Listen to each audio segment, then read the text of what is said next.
Gitanyag karon sa Subo anong housing developer Primary Homes ang ilang eco-friendly Soho units diha sa Mabolog Garden Flats. Si Mildred Galarte sa detalye. Soho kun small office, home office.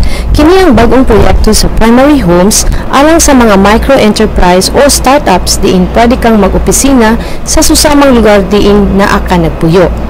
Ang Soho unit sa Mabolog Garden Flats ideal kaayo sa mga startups o bagong negosyante nga kinahanglan og maabot og hamugaway nga lugar. Ang Mabolog Garden Flats bag-o lang usab nakadawat og award gikan sa Philippine Property Awards isip Best Residential Condominium Development in Cebu. I think the Philippine Property Awards based how they evaluate the nominations based on design and value for money.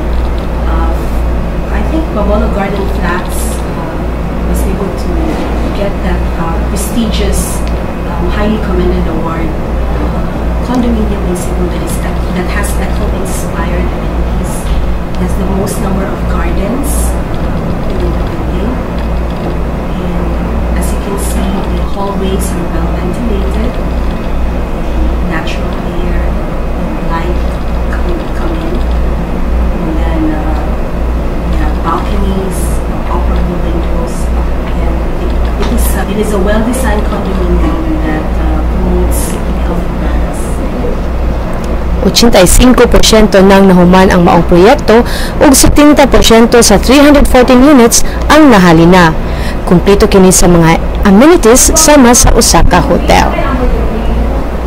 Of course, we have an infinity pool which has a 180-degree view of Cebu City and Manawag City.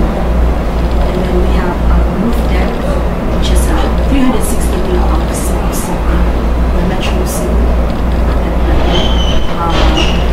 We have lobby, reception area, multi-level parking, commercial areas, the gardens, where we also place a jogging trail. We got to mention that. They jog around the building. And you notice the third floor is an atrium, so we will place jogging trails around it, around the gardens.